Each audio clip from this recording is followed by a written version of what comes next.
Christmas ആയിട്ട് പാലപ്പവും chicken stew ഒക്കെ കഴിക്കണമെന്ന് ആഗ്രഹമുണ്ട്. പക്ഷെ ഉണ്ടാക്കിയാൽ ശരിയാകാറില്ല. അപ്പം ഉണ്ടാക്കാനുള്ള പാത്രമില്ല എന്നൊക്കെയുള്ള കാരണം പറഞ്ഞ് വിഷമിച്ചിരിക്കുന്ന ഒരുപാട് പേരില്ലേ? അങ്ങനെയുള്ളവർക്ക് വേണ്ടിയിട്ടാണ് ഇന്നത്തെ ഈ വീഡിയോ കേട്ടോ. ഇതുപോലെ ഒരു ചീനച്ചട്ടി എന്താണേലും നിങ്ങളുടെയൊക്കെ വീട്ടിലുണ്ടാവില്ലേ? ഈ ചീനച്ചട്ടിക്കകത്ത് നമുക്ക് ഇതുപോലെ സൂപ്പറായിട്ട് അപ്പം ഉണ്ടാക്കിയെടുക്കാൻ പറ്റും. ഇനി ഈ അപ്പത്തിന്റെ കൂടെ എടുക്കുന്ന ചിക്കൻ സ്റ്റൂ ആണേലും സാധാരണ ഉണ്ടാക്കുന്നതിൽ നിന്ന് കുറച്ച് വ്യത്യസ്തമായിട്ടാണ് ചെയ്തിരിക്കുന്നത്. ഇതിന്റെ ഒരു ടേസ്റ്റ് ഉറപ്പായി നിങ്ങൾക്കൊക്കെ ഇഷ്ടമാകും. അപ്പത്തിന് മാവ് തയ്യാറാക്കിയാൽ അത് പൊങ്ങാനും പുളിക്കാനും ആയിട്ടൊന്നും മണിക്കൂറുകൾ വെയിറ്റ് ചെയ്യണ്ട. തയ്യാറാക്കി 1 മണിക്കൂറിൽ നമുക്ക് ഉണ്ടാക്കാൻ പറ്റും. അപ്പം ഉണ്ടാക്കുന്നതിനായിട്ട് കപ്പി കാച്ചണ്ട. അപ്പോൾ ഇങ്ങനെയൊക്കെ എളുപ്പത്തിൽ ഇത് തയ്യാറാക്കാൻ പറ്റുമെങ്കിൽ ഇതെങ്ങനെയാണെന്ന് നിങ്ങൾക്കും കാണണ്ടേ? നിങ്ങൾക്കും പാലപ്പവും ചിക്കൻ സ്റ്റൂ ഉണ്ടാക്കണ്ടേ? നമുക്ക് വീഡിയോയിലോട്ട് പോയാലോ? ഫ്രണ്ട്സ്, ഞാൻ ലിൻഡ വർഗീസ്. വീഡിയോയിലേക്ക് എല്ലാവർക്കും സ്വാഗതം. ആദ്യം അപ്പം ഉണ്ടാക്കാനായിട്ട് അരി കഴുകി കുതിരാനായിട്ട് വെക്കണം. 250 ml കപ്പിന് 2 കപ്പ് പച്ചരിയാണ് എടുത്തിരിക്കുന്നത്. സാധാരണ നമ്മൾ ഇഡ്ഡലിയും ദോശയും ഒക്കെ ഉണ്ടാക്കാൻ എടുക്കുന്ന പച്ചരി തന്നെയാണ്. 2-3 പ്രാവശ്യം നന്നായിട്ട് കഴുകിയതിന് ശേഷം കുറച്ച് വെള്ളം ഒഴിച്ച് 2 തൊട്ട് 4 മണിക്കൂർ വരെ ഇത് കുതിരാനായിട്ട് വെക്കണം. തണുപ്പ് കൂടുതലുള്ള സ്ഥലങ്ങളാണെങ്കിൽ കുതിരാനായിട്ട് വെള്ളം ഒഴിച്ചു വെക്കുമ്പോൾ ഇളം ചൂടുവെള്ളം ഒഴിച്ചു വെച്ചാൽ കൂടുതൽ നന്നായിരിക്കും. ഞാനിപ്പോൾ എടുത്തിരിക്കുന്ന ഈ 2 കപ്പ് അരിയിൽ നമുക്ക് 20 അപ്പം വരെ ഉണ്ടാക്കിയെടുക്കാൻ പറ്റും. 3 മണിക്കൂറായപ്പോഴേക്കും അരി നന്നായിട്ട് കുതിർന്നു വന്നിട്ടുണ്ട്. ഇനി ഇത് നന്നായിട്ടൊന്ന് അരച്ചെടുക്കുകയാണ് വേണ്ടുന്നത്. അരയ്ക്കുമ്പോൾ ഇതിലേക്ക് 1-2 സാധനങ്ങളും കൂടി ചേർക്കേണ്ടതായിട്ടുണ്ട്. ഇപ്പോൾ ഈ അരിയിലെ വെള്ളം അങ്ങ് മാറ്റിയതിന് ശേഷം ചേർക്കേണ്ടതായ സാധനങ്ങളും കൂടെ ഞാൻ ഈ അരിയിലേക്ക് തന്നെ അങ്ങ് ചേർക്കുകയാണ്. ആദ്യം ചേർക്കുന്നത് തേങ്ങയാണ്. അരി അളന്നെടുത്ത അതേ കപ്പിന് 1 കപ്പ് ചിരകിയ തേങ്ങയാണ് വേണ്ടുന്നത്. തേങ്ങ എടുക്കുമ്പോൾ 1-2 കാര്യങ്ങൾ പ്രത്യേകം ശ്രദ്ധിക്കണം. അധികം വിളഞ്ഞ തേങ്ങ എടുക്കരുത്. ചിരകി എടുക്കുമ്പോൾ തേങ്ങയുടെ വെള്ളയായിട്ടുള്ള ഭാഗം മാത്രം ചിരകി എടുക്കാനും ശ്രദ്ധിക്കണം. കാരണം നമ്മുടെ അപ്പത്തിന് നല്ലൊരു കളർ കിട്ടാൻ ഇത് സഹായിക്കും. അതുപോലെ തന്നെയാണ് ചോറും. 1 കപ്പ് ചോറ് ചേർക്കണം. വെള്ള അരിയുടെ ചോറാണെങ്കിൽ ഏറ്റവും നന്നായിരിക്കും. ഒപ്പം 2 ടേബിൾ സ്പൂൺ പഞ്ചസാരയും 1/2 ടീസ്പൂൺ ഉപ്പും, അതായത് പാകത്തിനുള്ള ഉപ്പ്, പിന്നെ 1/2 ടീസ്പൂൺ ഇൻസ്റ്റന്റ് ഈസ്റ്റ് ഇല്ല എന്നുണ്ടെങ്കിൽ 2 ടേബിൾ സ്പൂൺ ഇളം ചൂടുവെള്ളത്തിൽ 1/2 ടേബിൾ സ്പൂൺ പഞ്ചസാരയും 1/2 ടീസ്പൂൺ ഈസ്റ്റും കൂടെ ചേർത്ത് 5 മിനിറ്റ് വെക്കുമ്പോഴേക്കും നന്നായിട്ട് പതഞ്ഞു പൊങ്ങി വരും. അത് ഇതിലേക്ക് ചേർത്താൽ മതി. ഇനി ഇതെല്ലാം കൂടെ നന്നായിട്ടൊന്ന് ഇളക്കി യോജിപ്പിച്ചതിന് ശേഷം ഉടനെ തന്നെ ഇത് അരച്ചെടുക്കുകയാണ് വേണ്ടുന്നത്. കുറേശ്ശെയായിട്ട് വേണം അരച്ചെടുക്കാനായിട്ട്. മിക്സിയുടെ ജാറിലേക്ക് അരി ഇട്ടതിന് ശേഷം വെള്ളം ഒഴിക്കുമ്പോഴും ശ്രദ്ധിക്കണം. വെള്ളം കൂടിയും പോകരുത്, കുറഞ്ഞും പോകരുത്. ഈ ഒരു ലെവലിൽ അരിയുടെ നേരെ മുകളിൽ വരത്തക്ക രീതിയിൽ വേണം വെള്ളം ഒഴിച്ച് അരച്ചെടുക്കാനായിട്ട്. അരയ്ക്കുമ്പോൾ മിക്സിയുടെ ജാറ് ചൂടാകരുത്. അരച്ചെടുക്കുമ്പോൾ ഇതുപോലെ കുമ്പളകളായിട്ട് വരും. എടുത്തു വെച്ചിരുന്ന അരി മുഴുവനും ഇതേ രീതിയിൽ അരച്ചെടുക്കുക. തേങ്ങയുടെ വെള്ളം ഉണ്ടെങ്കിൽ അതുകൂടി ഇതിലേക്ക് ചേർക്കുന്നത് നന്നായിരിക്കും. തേങ്ങയുടെ വെള്ളം ചേർത്തതിന് ശേഷം ബാക്കിയുള്ളത് നമ്മുടെ സാധാരണ വെള്ളം ചേർത്ത് അരച്ചെടുത്താൽ മതി. ഇനി നിങ്ങൾക്ക് ഈ വീഡിയോ കണ്ടതിന് ശേഷം ഇത് ഇഷ്ടമാകുകയാണെങ്കിൽ ദയവായിട്ട് ലൈക്ക് ചെയ്യാനും ഷെയർ ചെയ്യാനും നിങ്ങളുടെ അഭിപ്രായങ്ങൾ പറയാനും മറക്കരുത് കേട്ടോ. ചാനൽ സബ്സ്ക്രൈബ് ചെയ്യാതെ ആരെങ്കിലും കാണുന്നുണ്ടെങ്കിൽ ദയവായിട്ട് സബ്സ്ക്രൈബ് ചെയ്ത് തൊട്ടടുത്ത് കാണുന്ന ആ ബെല്ല് ഓൾ ആക്കി വെച്ചാൽ പുതിയ വീഡിയോയുടെയൊക്കെ നോട്ടിഫിക്കേഷൻ നിങ്ങൾക്ക് വേഗം കിട്ടും. ഇനി എടുത്തു വെച്ചിരുന്ന അരി മുഴുവനും ഇതേ രീതിയിൽ അരച്ചെടുത്തതിന് ശേഷം മാവ് ഫുഡ് ഗ്രേഡബിൾ ആയിട്ടുള്ള പ്ലാസ്റ്റിക് കണ്ടെയ്നറുകളിലോ അത്യാവശ്യം നല്ല ക്വാളിറ്റി ഉള്ള സ്റ്റീൽ പാത്രങ്ങളിലോ ഒഴിച്ചു വെക്കുന്നതായിരിക്കും നല്ലത്. അലൂമിനിയം പാത്രങ്ങൾ ഉപയോഗിക്കാതിരിക്കുക. കാരണം ഈസ്റ്റ് ചേർത്തിരിക്കുന്നത് കൊണ്ട് ചിലപ്പോൾ കെമിക്കൽ റിയാക്ഷൻസ് ഉണ്ടാകാനുള്ള ചാൻസ് ഉണ്ട്. ഇനി മാവ് ഒഴിച്ചു വെച്ചിരിക്കുന്ന പാത്രവും നേരിട്ട് ടൈൽസിൻ്റെയോ ഗ്രാനൈറ്റിൻ്റെയോ മുകളിൽ വെക്കാതെ ഒരു ന്യൂസ് പേപ്പർ ഇട്ടതിന് ശേഷം അതിൻ്റെ മുകളിൽ വെച്ച് കഴിഞ്ഞാൽ വേഗം തന്നെ ഇത് പൊങ്ങി വരികയും ചെയ്യും. മാവ് ഈ രീതിയിൽ വെച്ച് കഴിഞ്ഞാൽ ഏതാണ്ട് 1 മണിക്കൂറിനുള്ളിൽ തന്നെ അത്യാവശ്യം നല്ല രീതിയിൽ ഇത് പൊങ്ങി വരും. ഇനി ഈ സമയത്ത് ചിക്കൻ സ്റ്റൂവിന് വേണ്ടുന്ന സാധനങ്ങളൊക്കെ തയ്യാറാക്കാം. ചിക്കൻ ഓൾറെഡി വെട്ടി കഴുകി വൃത്തിയാക്കി വെച്ചിട്ടുണ്ട്. ഇനി ഇതിലേക്ക് വേണ്ടുന്ന മറ്റ് സാധനങ്ങൾ 2 ക്യാരറ്റ്, 3 മീഡിയം സൈസ് സവോള, 2 ഉരുളക്കിഴങ്ങ്, കുറച്ച് കറിവേപ്പില, ചെറിയ 2 കഷ്ണം ഇഞ്ചി, 10 അല്ലി വെളുത്തുള്ളി, 3 പച്ചമുളക്. ഇത് കൂടാതെ കുറച്ച് സ്പൈസസ് കൂടി വേണം. ഇത് തക്കോലം. ഇതിൻ്റെ ഒരു 5 ഇതളാണ് എടുത്തു വെച്ചിരിക്കുന്നത്. 10 ഏലയ്ക്ക, 5 ഗ്രാമ്പു, 5 ചെറിയ കഷ്ണം കറുകപ്പട്ട. ഇനി ഈ വെജിറ്റബിൾസ് ഒക്കെ ഒന്ന് കട്ട് ചെയ്തെടുക്കണം. ഇഞ്ചിയും വെളുത്തുള്ളിയും ചെറുതായിട്ട് മുറിച്ചെടുക്കുക. അതുപോലെ തന്നെ സവോളയും വളരെ ചെറുതായിട്ട് തന്നെ മുറിച്ചെടുക്കുക. പച്ചമുളക് ഓരോന്നും 2ആയിട്ട് മുറിച്ചതിന് ശേഷം നെടുകെ പിളർന്നെടുക്കുക. ഉരുളക്കിഴങ്ങും ക്യാരറ്റും ചെറിയ കഷ്ണങ്ങളായിട്ട് മുറിച്ചെടുക്കണം. പിന്നെ എടുത്തു വെച്ചിരുന്ന സ്പൈസസിൽ ഏലയ്ക്ക മാത്രം അതിൻ്റെ പുറത്തെ ആ തൊലി ഒന്ന് പൊളിച്ചു വെക്കുക. തൊലി പൊളിച്ചതിന് ശേഷം തൊലി കളയണ്ട. തൊലിയും കുരുവും നമുക്ക് ആവശ്യമുണ്ട്. 1.5 കിലോ ചിക്കൻ വെച്ചാണ് ഇന്നത്തെ ഈ ചിക്കൻ സ്റ്റൂ തയ്യാറാക്കാൻ പോകുന്നത്. ചിക്കൻ നന്നായിട്ട് കഴുകി വൃത്തിയാക്കി എടുത്തിട്ടുണ്ട്. ഇതുപോലെ ചെറിയ കഷ്ണങ്ങളായിട്ട് വേണം മുറിച്ചെടുക്കാനായിട്ട്. എല്ലോട് കൂടിയും ചെയ്യാം, എല്ലില്ലാതെയും നമുക്ക് ചിക്കൻ സ്റ്റൂ ചെയ്യാം. ഞാനിപ്പോൾ ഇവിടെ എല്ലില്ലാത്തതും എല്ലാം കൂടെ ചേർത്താണ് എടുത്തിരിക്കുന്നത് 1.5 കിലോ. ഇനി ഈ ചിക്കൻ സ്റ്റൂ തയ്യാറാക്കാനായിട്ട് നമുക്ക് തേങ്ങാപ്പാലിൻ്റെ ആവശ്യമുണ്ട്. ഞാനിവിടെ ഫ്രഷ് തേങ്ങ വെച്ച് തേങ്ങാപ്പാൽ ഉണ്ടാക്കിയെടുക്കാൻ പോവുകയാണ്. അല്ലാതെ കോക്കനട്ട് മിൽക്ക് പൗഡർ കടകളിൽ വാങ്ങാൻ കിട്ടും. അതാണെങ്കിലും നമുക്ക് ഉപയോഗിക്കാവുന്നതേ ഉള്ളൂ. 2 കപ്പ് ചിരകിയ തേങ്ങ മിക്സിയുടെ ജാറിലേക്ക് എടുത്തതിന് ശേഷം അതിലേക്ക് 1/2 കപ്പ് വെള്ളവും കൂടി ചേർത്ത് ഒന്ന് അരച്ചെടുക്കണം.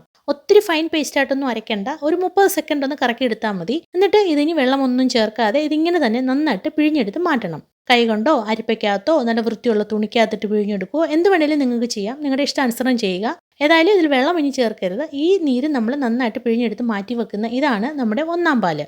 ഇനി ഈ പാലെല്ലാം പിഴിഞ്ഞെടുത്തതിന് ശേഷം തേങ്ങയുടെ ഈ പീര മിക്സിയുടെ ജാറിലേക്ക് തന്നെ ഇട്ട് അതിലേക്ക് 1.5 കപ്പ് വെള്ളവും കൂടി ചേർത്ത് വീണ്ടും ഒന്നുകൂടി നന്നായിട്ടൊന്ന് അരച്ചെടുക്കുക. അതും നന്നായിട്ട് പിഴിഞ്ഞെടുത്ത് മാറ്റി വെക്കണം. അത് നമ്മുടെ രണ്ടാം പാല്. അങ്ങനെ തേങ്ങയുടെ ഒന്നാം പാലും രണ്ടാം പാലും എടുത്ത് മാറ്റി വെക്കുക. ഇനി നിങ്ങൾ ഫ്രഷ് തേങ്ങയ്ക്ക് പകരം കടകളിൽ നിന്നൊക്കെ വാങ്ങുന്ന കോക്കനട്ട് മിൽക്ക് പൗഡറാണ് തേങ്ങാപ്പാലായിട്ട് ഉപയോഗിക്കാൻ പോകുന്നതെങ്കിൽ 1.5 കിലോ ചിക്കൻ വെച്ച് സ്റ്റൂ തയ്യാറാക്കുമ്പോൾ 6 tablespoon coconut milk powder എടുത്ത് അതിലേക്ക് 1/2 കപ്പ് ഇളം ചൂടുവെള്ളം ഒഴിച്ച് കട്ടകളില്ലാതെ നന്നായിട്ട് അലിയിച്ച് മാറ്റിയെടുത്താൽ നിങ്ങൾക്ക് അത് ഒന്നാം പാലായിട്ട് ഉപയോഗിക്കാം. അതുപോലെ തന്നെ 6 ടേബിൾ സ്പൂൺ കോക്കനട്ട് മിൽക്ക് പൗഡറിലേക്ക് 1.5 കപ്പ് ഇളം ചൂടുവെള്ളം ഒഴിച്ച് കട്ടകളില്ലാതെ അലിയിച്ചെടുത്താൽ അത് നിങ്ങൾക്ക് രണ്ടാം പാലായിട്ടും ഉപയോഗിക്കാം. ഇപ്പോൾ അപ്പത്തിന് വേണ്ടുന്ന ബാറ്ററും റെഡിയാണ്. ചിക്കൻ സ്റ്റൂ തയ്യാറാക്കാനുള്ള സാധനങ്ങളെല്ലാം റെഡിയാണ്. ആദ്യം ചിക്കൻ സ്റ്റൂ തയ്യാറാക്കി എടുക്കാം. അതിനായിട്ടൊരു പാത്രം അടുപ്പത്തേക്ക് വെച്ച് 2 ടേബിൾ സ്പൂൺ വെളിച്ചെണ്ണ ഒഴിച്ച് ഒന്ന് ചൂടായി കഴിയുമ്പോൾ തീ കുറച്ച് വെച്ചതിന് ശേഷം എടുത്തു വെച്ചിരുന്ന സ്പൈസസ് അതിലേക്ക് ചേർത്ത് ഒന്ന് മൂപ്പിച്ചെടുക്കുക. സ്റ്റൂ തയ്യാറാക്കാനായിട്ട് എപ്പോഴും വെളിച്ചെണ്ണയാണ് ഏറ്റവും നല്ലത്. സ്പൈസസ് മൂത്ത് കഴിയുമ്പോൾ അതിലേക്ക് അരിഞ്ഞു വെച്ചിരുന്ന ഇഞ്ചിയും വെളുത്തുള്ളിയും ചേർത്ത് ഒന്ന് വഴറ്റിയെടുക്കുക. പച്ചമണം ഒന്ന് മാറിയാൽ മതി. അപ്പോൾ അതിലേക്ക് എടുത്തു വെച്ചിരുന്ന കറിവേപ്പിലയും സവോള ചെറുതായിട്ട് അരിഞ്ഞതും കൂടി ചേർത്ത് നന്നായിട്ടൊന്ന് വഴറ്റിയെടുക്കണം. സവോള ബ്രൗൺ നിറമാകേണ്ട ആവശ്യമൊന്നുമില്ല. പിന്നീട് അതിലേക്ക് പച്ചമുളകും ഉരുളക്കിഴങ്ങും ക്യാരറ്റും എല്ലാം കൂടി ചേർത്തൊന്ന് നന്നായിട്ടൊന്ന് ഇളക്കി യോജിപ്പിച്ചതിന് ശേഷം ചിക്കൻ ഇതിലേക്ക് ചേർക്കാവുന്നതാണ്. ചിക്കൻ കൂടി ചേർത്തതിന് ശേഷം ഇതെല്ലാം കൂടി നന്നായിട്ടൊന്ന് ഇളക്കി യോജിപ്പിക്കണം. ഫുൾ ഫ്ലെയിമിൽ വെച്ച് തന്നെ ഇത് നന്നായിട്ട് ഇളക്കി യോജിപ്പിക്കണം. ചിക്കൻ്റെ വെള്ളമെല്ലാം നന്നായിട്ടൊന്ന് വറ്റി കിട്ടുന്നതിന് വേണ്ടിയിട്ടാണ് ഇങ്ങനെ ഫുൾ ഫ്ലെയിമിൽ വെച്ച് ഇളക്കുന്നത്. വെള്ളം വറ്റി വരുമ്പോഴേക്കും ചിക്കൻ ഒരു വെളുത്ത നിറത്തിലേക്ക് വരും. അപ്പോൾ ഇതിലേക്ക് ആവശ്യമായിട്ടുള്ള ഉപ്പും 1 ടീസ്പൂൺ കുരുമുളക് പൊടിയും 1 ടീസ്പൂൺ ഗരം മസാലയും കൂടി ചേർത്ത് വീണ്ടും എല്ലാം കൂടി നന്നായിട്ട് ഇളക്കി യോജിപ്പിച്ചതിന് ശേഷം മീഡിയം ഫ്ലെയിമിലാക്കി അടച്ചു വെച്ച് 2 മിനിറ്റ് വെക്കുക. അപ്പോഴേക്കും ചിക്കനിലുള്ള ബാക്കി വെള്ളമെല്ലാം ഇറങ്ങി ചിക്കനും ഉരുളക്കിഴങ്ങും ക്യാരറ്റും ഒക്കെ നന്നായിട്ട് വെന്ത് കിട്ടും. ഇടയ്ക്കൊന്ന് തുറന്ന് ഇളക്കി കൊടുക്കാൻ മറക്കണ്ട. ഇളക്കുന്നതിൻ്റെ ഇടയിൽ ഉരുളക്കിഴങ്ങ് വെന്തോ എന്ന് കൂടി ഇടയ്ക്ക് ചെക്ക് ചെയ്യണം. ഇതുപോലെ ഒരെണ്ണം എടുത്തൊന്ന് ഞെക്കി നോക്കുമ്പോഴേക്കും മനസ്സിലാകും വെന്തിട്ടുണ്ടോ ഇല്ലയോ എന്നുള്ളത്. വെന്തിട്ടുണ്ടെങ്കിൽ കുറച്ച് ഉരുളക്കിഴങ്ങ് സ്പൂൺ കൊണ്ട് തന്നെ ഒന്ന് ഉടച്ച് ചേർക്കണം. സ്റ്റൂവിൻ്റെ ഗ്രേവിക്ക് അത്യാവശ്യം നല്ലൊരു കട്ടി കിട്ടുന്നതിന് വേണ്ടിയിട്ടാണ് കുറച്ച് ഉരുളക്കിഴങ്ങ് ഇങ്ങനെ ഉടച്ച് ചേർക്കുന്നത്. ഉരുളക്കിഴങ്ങ് ഇതുപോലെ ഉടച്ചെടുക്കുന്ന സമയത്ത് ചിക്കനൊക്കെ വെന്തിട്ടുണ്ട്, പക്ഷേ വെള്ളം കൂടുതലാണെന്ന് തോന്നുകയാണെങ്കിൽ ഫുൾ ഫ്ലെയിമിൽ വെച്ച് തന്നെ ഉരുളക്കിഴങ്ങ് ഉടച്ചെടുക്കാൻ ശ്രമിക്കുക. അപ്പോൾ ഇതിൽ വെള്ളമൊക്കെ വേഗം അങ്ങ് വറ്റി കിട്ടും. വെള്ളം നന്നായിട്ട് വറ്റി കഴിയുമ്പോൾ തയ്യാറാക്കി വെച്ചിരുന്ന തേങ്ങയുടെ രണ്ടാം പാൽ ഇതിലേക്ക് ചേർത്ത് നന്നായിട്ട് ഇളക്കി യോജിപ്പിച്ച് അടച്ചു വെച്ച് മീഡിയം ഫ്ലെയിമിൽ വീണ്ടും 1 മിനിറ്റ് വെക്കുക. അപ്പോൾ ഇത് നന്നായിട്ടൊന്ന് തിളച്ചു വരും. തിളയ്ക്കാൻ തുടങ്ങുമ്പോൾ തന്നെ തീ ഓഫ് ചെയ്യണം. കൂടുതലായിട്ട് തിളപ്പിച്ച് ഇതിൻ്റെ വെള്ളം വറ്റിക്കരുത്. വറ്റിച്ചു കഴിഞ്ഞാൽ കറി തണുത്ത് കഴിയുമ്പോഴേക്കും ഒട്ടും ഗ്രേവി ഇല്ലാതെ കുറുകിപ്പോകും. തീ ഓഫ് ചെയ്താൽ ഉടനെ തന്നെ എടുത്തു വെച്ചിരുന്ന ഒന്നാം പാൽ ഇതിലേക്ക് ചേർത്ത് നന്നായിട്ടൊന്ന് ഇളക്കി യോജിപ്പിച്ച് അടച്ച് മാറ്റി വെക്കുക. സാധാരണയായിട്ട് ചിക്കൻ സ്റ്റൂ ഉണ്ടാക്കുമ്പോൾ ഇത്രയാകുമ്പോഴേക്കും ചിക്കൻ സ്റ്റൂ റെഡിയാണ്. ചിലരൊക്കെ ഇതിൻ്റെ അകത്ത് കുറച്ച് പച്ച വെളിച്ചെണ്ണയും കൂടെ ചേർക്കാറുണ്ട്, ചിലർ ചേർക്കാറില്ല. എന്താണേലും ഇത്രയാകുമ്പോഴേക്കും ചിക്കൻ സ്റ്റൂ റെഡിയാവും. പക്ഷേ ഇന്നിവിടെ കുറച്ച് വ്യത്യസ്തമായ രീതിയിലാണ് ചെയ്യുന്നതെന്ന് പറഞ്ഞല്ലോ. അതുകൊണ്ട് തന്നെ മറ്റൊരു പാൻ അടുപ്പത്തേക്ക് വെച്ച് 1 ടേബിൾ സ്പൂൺ വെളിച്ചെണ്ണ ഒഴിച്ച് നന്നായി ചൂടായി കഴിയുമ്പോൾ അതിലേക്ക് 10-12 ചെറിയ ഉള്ളി ചെറുതായിട്ട് അരിഞ്ഞ് നന്നായിട്ടൊന്ന് മൂപ്പിച്ചെടുക്കണം. ചെറിയ ഉള്ളി വെളിച്ചെണ്ണയിൽ മൂപ്പിച്ചെടുക്കുമ്പോഴുള്ളൊരു മണം നിങ്ങൾക്കറിയാമല്ലോ. അത് ചെറുതായിട്ടൊന്ന് മൂത്ത് വരുമ്പോൾ അതിലേക്ക് കുറച്ചൊന്ന് ക്രഷ് ചെയ്തെടുത്ത കശുവണ്ടിയും കൂടെ ചേർത്ത് രണ്ടും നന്നായിട്ടൊന്ന് മൂപ്പിച്ച് ചൂടോട് തന്നെ ഈ തയ്യാറാക്കി വെച്ചിരിക്കുന്ന ചിക്കൻ സ്റ്റൂവിലേക്ക് ചേർത്ത് ഇളക്കണ്ട. ചേർത്തതിന് ശേഷം വീണ്ടും അടച്ച് മാറ്റി വെക്കുക. ഇനി അപ്പമൊക്കെ തയ്യാറാക്കിയതിന് ശേഷം നമുക്കിത് തുറന്ന് ഇളക്കാം. തയ്യാറാക്കി വെച്ചിരുന്ന അപ്പത്തിൻ്റെ മാവ് നന്നായിട്ട് പൊങ്ങി വന്നിരുന്നു. ഇതിനിടയ്ക്ക് ഞാനിത് വേറൊരു പാത്രത്തിലേക്ക് മാറ്റിയിരുന്നു. പൊങ്ങി വെളിയിലേക്ക് ചാടേണ്ട ഒരു അവസ്ഥ വന്നു. അതുപോലെ നന്നായിട്ട് പൊങ്ങി വന്നു. ഇനി നമുക്ക് ഇതുകൊണ്ട് അപ്പം ഉണ്ടാക്കാം. ഞാനിപ്പോൾ ഇതുപോലെ ഒരു നോൺ സ്റ്റിക്ക് അപ്പപാത്രത്തിലാണ് ആദ്യം അപ്പം ഉണ്ടാക്കി കാണിക്കാൻ പോകുന്നത്. പാത്രം അടുപ്പത്തേക്ക് വെച്ച് നന്നായി ചൂടായി കഴിയുമ്പോൾ തീ കുറച്ച് വെച്ചതിന് ശേഷം മാത്രമേ മാവ് ഒഴിക്കാവുള്ളൂ. 1 തവി മാവാണ് ഒഴിച്ചിരിക്കുന്നത്. ഇനി അഥവാ പാത്രം ഒരുപാട് ചൂടായി പോയെങ്കിൽ അതിൽ കുറച്ച് വെള്ളം ഒന്ന് കുടഞ്ഞതിന് ശേഷം തുടച്ചു കളയുക. അപ്പോൾ പാത്രത്തിൻ്റെ ആ ഒരു ചൂടൊന്ന് ബാലൻസായി കിട്ടും. അതിനുശേഷം മാത്രമേ മാവ് ഒഴിക്കാവുള്ളൂ. അല്ലാതെ ചൂടായിരിക്കുന്ന പാത്രത്തിലേക്ക് മാവ് ഒഴിച്ച് ചുറ്റിച്ചാൽ അപ്പത്തിന് ഷേപ്പ് കിട്ടത്തില്ല. ചുറ്റിക്കുന്ന കൂട്ടത്തിൽ മാവ് വിട്ട് വരും. ഇനി ഇത് ചുറ്റിച്ചു കഴിഞ്ഞാൽ ഉടനെ അടച്ചു വെക്കരുത്. കണ്ടില്ലേ, എൻ്റെ സൈഡൊക്കെ ഇങ്ങനെ വിട്ട് വരുന്നത്. നിറയെ കുമ്പളകളൊക്കെ വന്ന് പൊട്ടി സൈഡൊക്കെ ഇങ്ങനെ വിട്ട് വരുന്ന ആ ഒരു പരുവമാകുമ്പോൾ മാത്രമേ ഇത് അടച്ചു വെക്കാവുള്ളൂ. അടച്ചു വെച്ച് ഒരു 30 സെക്കൻഡ് വെക്കുമ്പോഴേക്ക് ഇത് നന്നായിട്ട് വെന്ത് കിട്ടും. കണ്ടില്ലേ, നല്ല സൂപ്പറായിട്ട് വന്നിട്ടുണ്ട്. നല്ല സോഫ്റ്റാണ്. ഇതിൻ്റെ നടുവശമൊക്കെ നന്നായിട്ട് വെന്തിട്ടുണ്ട്. തീ കുറച്ച് വെച്ച് മാവ് ഒഴിച്ച് ചുറ്റിച്ചതിന് ശേഷം അടച്ചു വെക്കുമ്പോൾ മീഡിയം ഫ്ലെയിമിൽ വെച്ച് വേണം 30 സെക്കൻഡ് അടച്ചു വെക്കാനായിട്ട്. അപ്പോൾ നമുക്ക് ഇതുപോലെ നല്ല സോഫ്റ്റ് ആയിട്ടുള്ള അപ്പം റെഡിയായി കിട്ടും. ഇനി അപ്പച്ചട്ടി ഇല്ലാത്തവർക്ക് വേണ്ടിയിട്ടുള്ളത് എങ്ങനെയാണെന്നാണ് കാണിക്കാൻ പോകുന്നത്. ഇതുപോലെയുള്ള നോൺ സ്റ്റിക്കിൻ്റെ അപ്പപാത്രങ്ങൾ ഇല്ല എന്നുണ്ടെങ്കിലും ഉറപ്പായും എല്ലാ വീട്ടിലും എന്തായാലും അലുമിനിയം ചീനച്ചട്ടി ഉണ്ടാവും, ഇല്ലെങ്കിൽ ഇരുമ്പിൻ്റെ ചീനച്ചട്ടി ഉണ്ടാവും. രണ്ടിലേതായാലും മതി. നോൺ സ്റ്റിക്ക് പാത്രത്തിൽ എങ്ങനെയാണോ അപ്പം ഉണ്ടാക്കിയത് അതുപോലെ തന്നെ നമുക്ക് ഉണ്ടാക്കാൻ പറ്റും. ചീനച്ചട്ടി അടുപ്പത്തേക്ക് വെച്ച് നന്നായി ചൂടായി കഴിയുമ്പോൾ തീ കുറച്ച് വെച്ചതിന് ശേഷം, ഇത് നോൺ സ്റ്റിക്ക് അല്ലാത്തത് കൊണ്ട് കുറച്ച് വെളിച്ചെണ്ണ ഒന്ന് തൂത്ത് കൊടുക്കണം. അതിനുശേഷം ഒരു തവി മാവ് ഒഴിച്ച് ഇതുപോലെ ചുറ്റിച്ചെടുക്കുക. ആ പാത്രത്തിൽ എങ്ങനെയാണോ സൈഡൊക്കെ വിട്ട് വന്നത് അതുപോലെ തന്നെ ഇതിലും സൈഡൊക്കെ വിട്ട് വരും, കുമിളകൾ വന്ന് പൊട്ടും. അതിനുശേഷം ഇത് അടച്ചു വെക്കുക.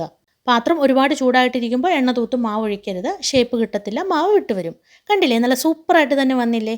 ഈ വക കാര്യങ്ങളൊക്കെ ശ്രദ്ധിച്ചു കഴിഞ്ഞാൽ ചീനച്ചട്ടിക്കകത്താണെങ്കിലും നമുക്ക് അപ്പം സൂപ്പറായിട്ട് ഉണ്ടാക്കിയെടുക്കാൻ പറ്റും.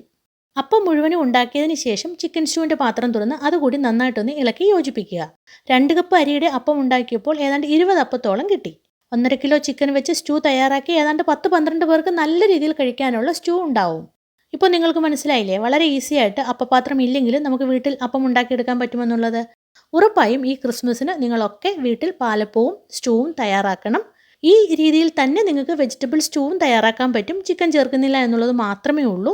തയ്യാറാക്കി നോക്കിയതിന് ശേഷം നിങ്ങളുടെ അഭിപ്രായങ്ങളൊക്കെ കമൻറ്റായിട്ട് എഴുതി അറിയിക്കണം. എന്നാൽ മാത്രമേ മറ്റുള്ളവർക്കും ഇത് കാണുമ്പോൾ ഒന്ന് ചെയ്തു നോക്കണമെന്ന് തോന്നുകയുള്ളൂ. ഈ വീഡിയോ നിങ്ങൾക്ക് ഇഷ്ടമാവുകയാണെങ്കിൽ ലൈക്ക് ചെയ്യാനും ഷെയർ ചെയ്യാനും മറക്കല്ലേ.